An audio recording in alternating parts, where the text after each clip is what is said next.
बिस्मिल्लाहिर्रहमानिर्रहीम। मैं प्रोफेसर हाफिज़ अकील सुल्तानी आपकी खिदमत में हाज़िर हुआ हूँ ऑनलाइन क्लासेस के हवाले से।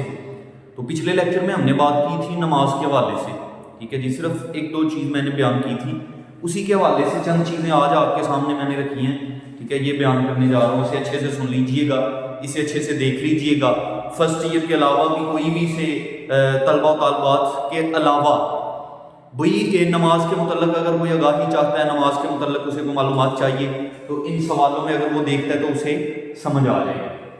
नमाज वाला हमारा टॉपिक है, इसमें चंद मैंने शॉर्ट लिखे हैं आपके सामने, ठीक है जी। इसका अगला हिस्सा जो है वो हम कल बयान करेंगे, उसमें हम सवाल मुकम्मल कर देंगे। पहली चीज़ है नमाज का शॉर्ट सवाल है, 10 मैंने लिखे हैं। नमाज का लुग़वी और इस्लामी मफ़हूम, ठीक है जी, लिखना है, बयान करना है। ये आगे मैंने नहीं लिखा, बस मैंने शॉर्ट कर दिया। नमाज का लुग़वी और इस्तिलाही मफ़हूम बयान करें, शॉर्ट है, ठीक है। और इसमें मैंने पहले पिछले लेक्चर में भी बताया था कि इसमें फर्जियत हम ऑलरेडी जब हम लिखेंगे तो फर्जियत इसमें हम ऑटोमेटिकली लिख देंगे, वो इसमें आएगी। पहले लुग़वी माना, फिर इस्तिलाही मफ़हूम, फिर फर्जियत, ये आएगी। नमाज में, रोज़ा में, ज़कात में और हज में फर्जियत हम शॉर्ट में लुग़वी और इस्तिलाही के साथ लाज़मी लिखेंगे। आगे नमाज कब और कहाँ फ़र्ज हुई, शॉर्ट बन रहा है कि नमाज कबल अज हिजरत, ठीक है जी, 27 रजबुल मुरज्जब को, ठीक है जी, शब मिराज की रात आका पाक सल्लल्लाहु अलैहि वसल्लम को तोहफा मिली, यानी कि फर्ज हुई। नमाज की अहमियत कुरान की रोशनी में एक आयत का तर्जमा, मतलब कुरान की रोशनी में आयत का तर्जमा तहरीर करना है, ठीक है जी, एक आयत का तर्जमा।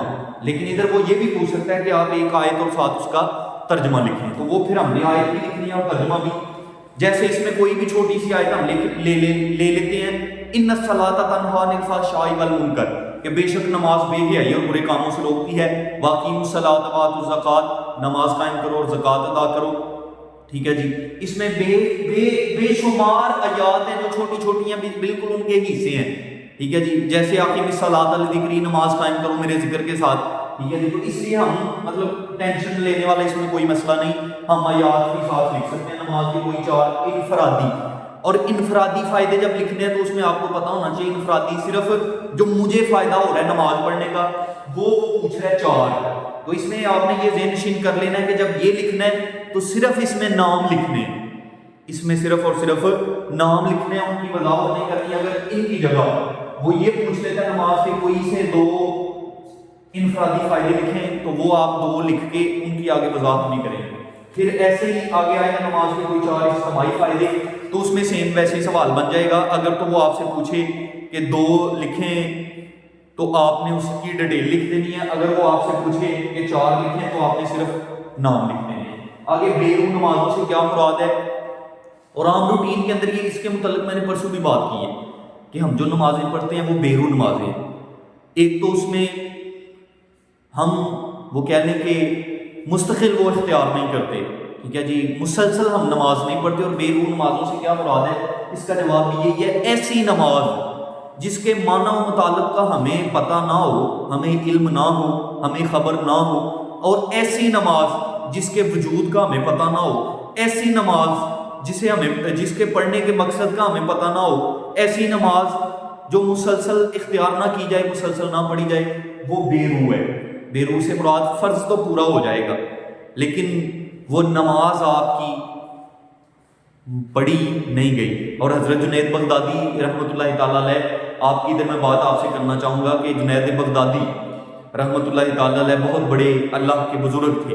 तो आप फरमाते हैं कि जब मुझे जाके समझ आया ना जी कि इश्क की नमाज और होती है और फ़र्ज और है, तो आप फरमाते हैं कि मैंने 40 साल की नमाजों की कज़ा की।